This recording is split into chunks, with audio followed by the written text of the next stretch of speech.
today. So today we're going to be working on a MacBook that gives a question mark folder on the screen for those that keep asking, why am I wearing a mask if I'm in a room by myself? These masks do not keep me from getting sick, but it keeps me from infecting others. If I cough or I sneeze, it keeps the shit in here. And my rule is that everybody who works here needs to wear them. Now, if I don't wear the mask as the owner, then why the fuck is anybody that works for me going to follow a rule that I'm not willing to follow myself? So I put the mask on in the beginning of the day. I take the mask off at the end of the day. It stays on the whole day, and that's that. And if I need to eat, well, there are other orifices that we can make use of for that purpose. So let's get started today on this MacBook. This is a MacBook that's giving a question mark folder on the screen. I'm just going to show you what happens when we turn it on so you can get a nice happy look-see. I have really not had any time to fix any of the stuff in my office that I've talked about. I've said my camera mount is shit. I haven't had time to do board repair videos. I've been doing front desk clerking as well as shipping and business administration stuff and keeping a very, very, very close eye on Chase Bank for obvious reasons over the past several weeks. So I've not had time to actually do board repair videos, so my apologies for that. But as you can see here, we do have a question mark folder on the screen. Now, the first thing that was interesting to me when I opened this up is taking a look at what the right side of the motherboard looks like. It's actually quite sad. Let's see if you guys notice anything here. This was a board that, according to the customer, was never messed with. That's what they always say, right? Never messed with. Oh, did anybody do anything? I didn't do anything. Not me. And then you look at it, and let's see if you notice anything here. And the shaky, shaky, shaky, shaky, shaky camera. Shaky, shaky camera.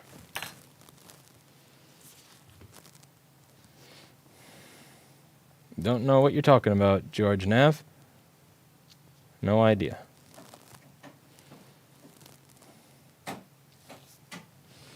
All right, I'll show you in the multimeter just in case you couldn't see that. And on the multimeter, I'll show you in the microscope camera in case you weren't able to see that clearly. A little salty today. I brought my bike to a shop again to help fix the thing where the chain skips, and after an hour and a half, it does the exact same fucking thing. Now I know what it feels like to be a customer of mine when I fail. I really get it. I understand the frustration of being my own customer when I fail at my job. It is what it is. Hard to find someone that can fix a bike these days. Okay, so if you slide this over,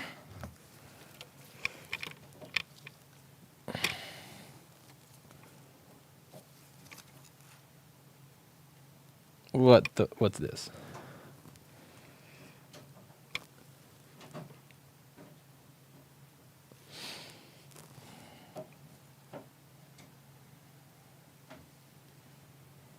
You see there's a break over here. And that's going to this resistor over here. Now, what is that resistor for? What am I expecting at this resistor? And that's a great question. Let's bring up the schematic in the board view, which I can do in Paul Daniels' amazing software in just a moment. First, let me find my T5 screwdriver, which is somewhere on my desk here, so that I can unplug the battery so that I'm not going to blow anything up while I unplug stuff from it. All right, battery is now unscrewed.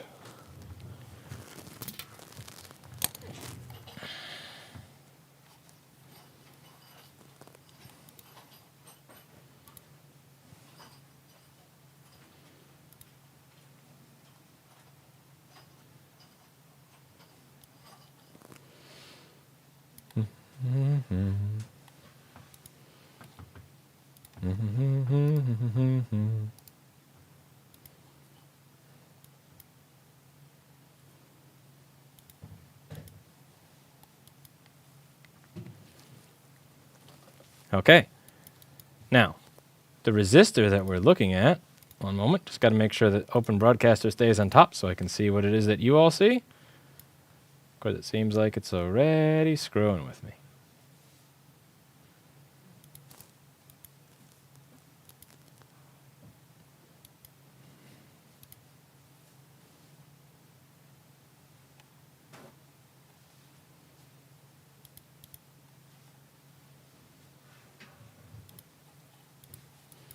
Okay, back to where we were.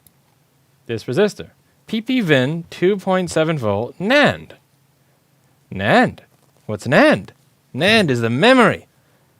And we have a question mark folder. Question mark folder means it's not booting, most likely because it cannot see the drive. So this here is a resistor that goes to Piccolo IUVD. What does IUVD mean? What does any of this mean, actually?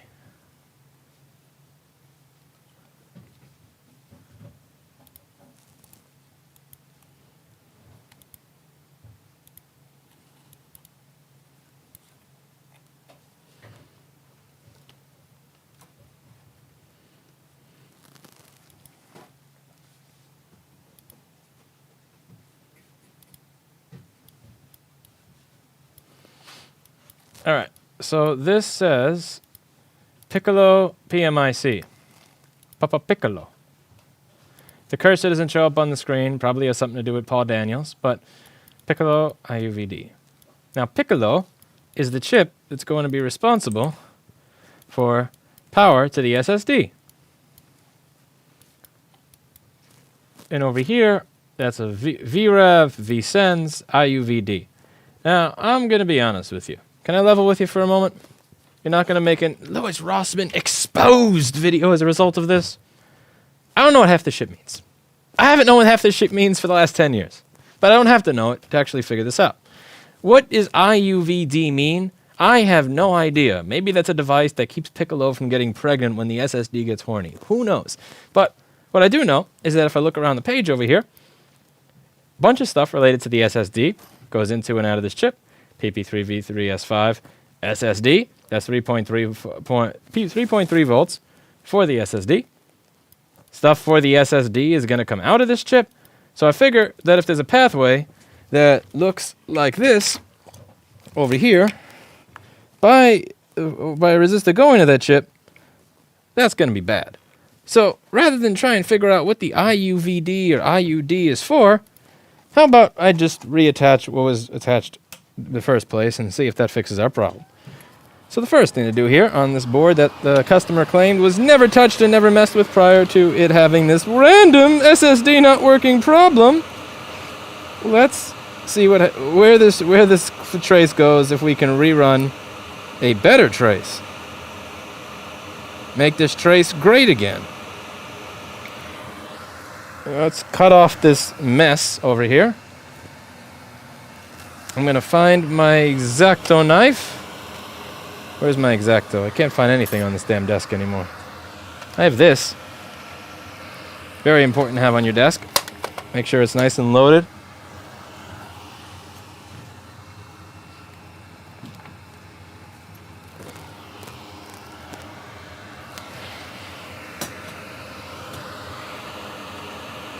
So I'm going to cut off this trace over here.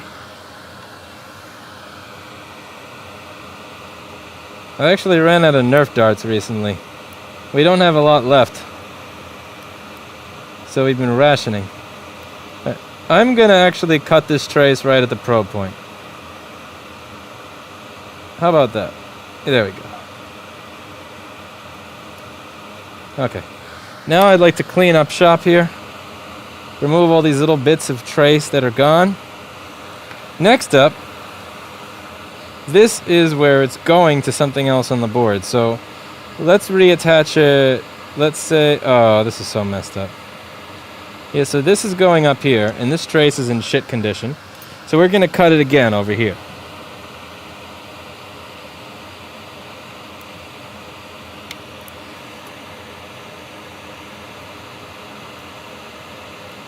All right, now I got a little bit of trace up there.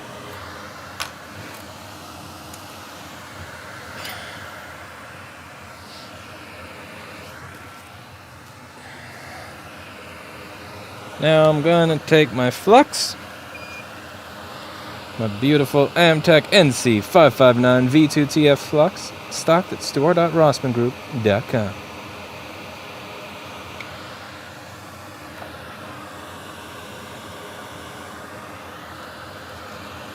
And let's Ah, I missed having a micro pencil. This is so much better than hot tweezers. Yes, that's so satisfying. Oh, that's great. Much preferred. Alright. And now we're going to take a nice enameled jumper wire. This looks like it is not shielded, but it is shielded. But it looks like it is not shielded. But it is shielded. This wire is wearing protection. You know, it's always good to be on the safe side, so...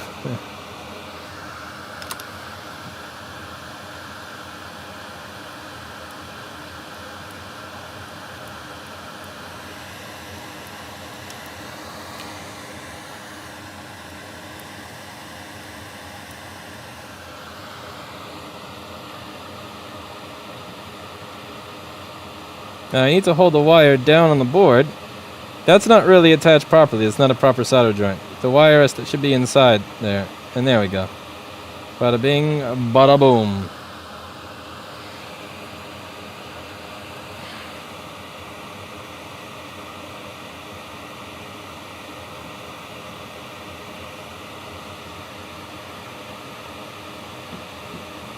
Alright. Now we have to route this wire. I got a little bit too much slack. So you know what I'm going to do? I'm going to pull it in. We don't pull out on this channel, we pull in. Okay. Might green that thing down a little bit later in the cleaning process. But first I want to see if I accomplished anything.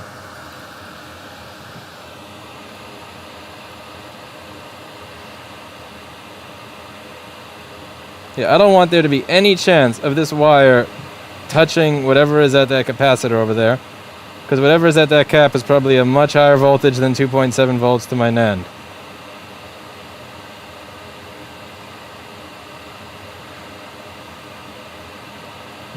Let's see. What's the schematic say though?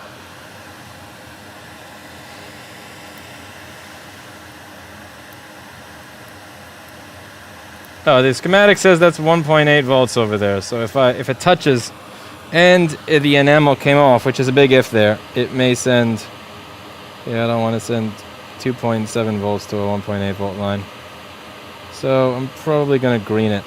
But I'm going to green it once I know that I've actually fixed my issue. Or at least cleaned it a little. Let's clean it a little.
Okay.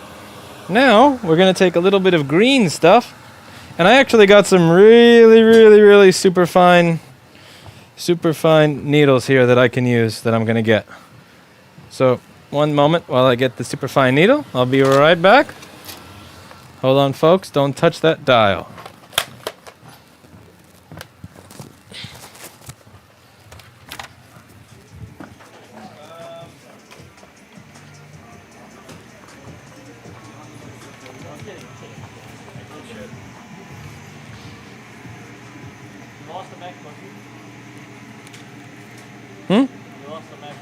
I did not.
sold, not sold. Look at the package in my hand you need to want to deliver.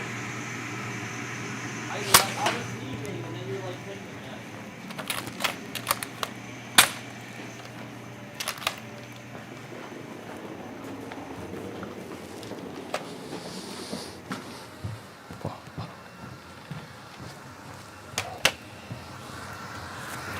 All right. Found it.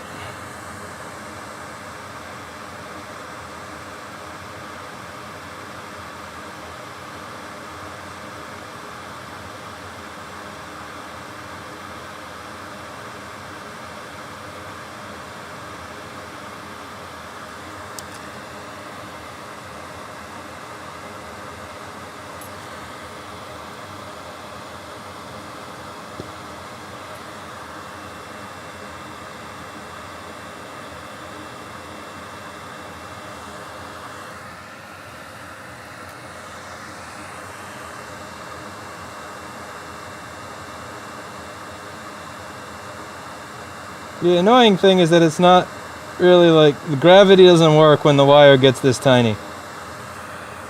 One of the things I learned is that when something approaches the speed of light, or a wire gets this tiny, the laws of physics, Newtonian physics, gravity, all that, it just kind of goes away. And you can see that happening here. The laws of physics are no longer operating, and gravity is no longer a part of the laws of physics due to the tininess of this freaking wire.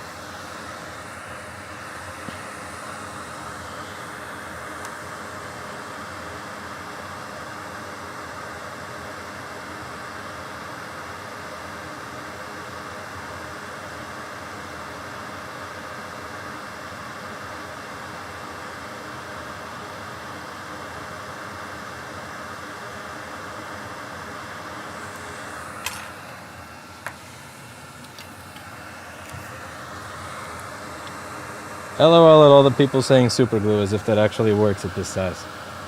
LOL. Lollercopter.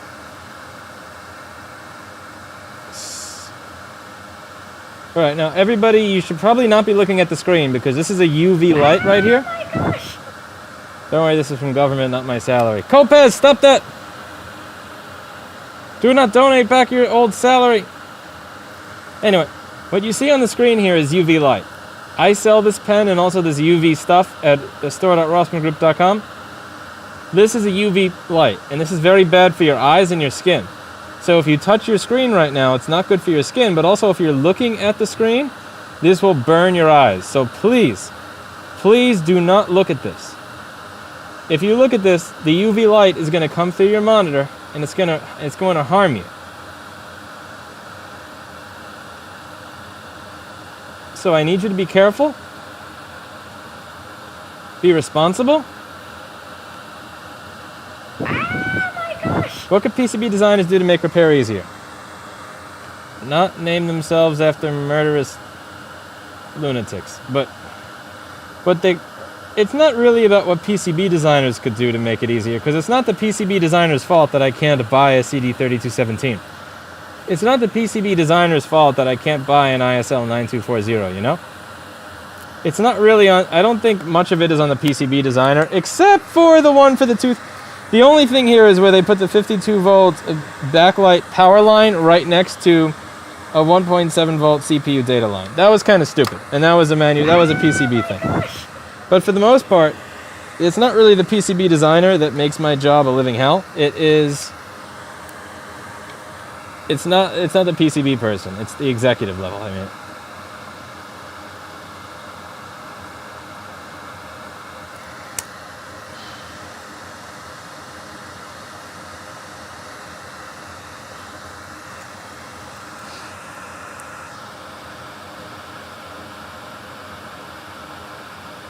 But you really want to avoid looking at the screen right now.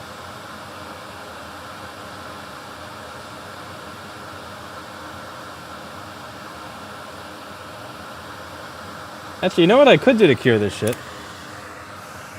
You know what I should do? Actually, is I got myself this UV disinfecting thing. Oh ho! This is going to be something.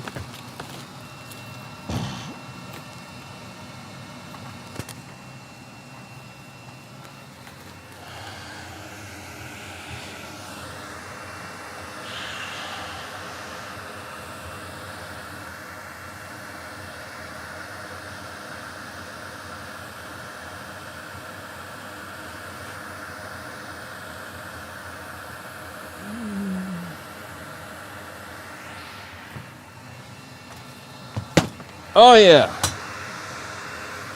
That's some curing action, my friends.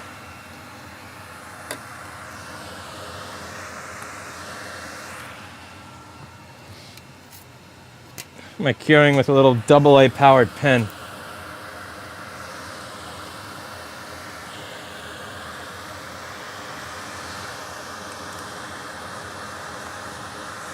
More power!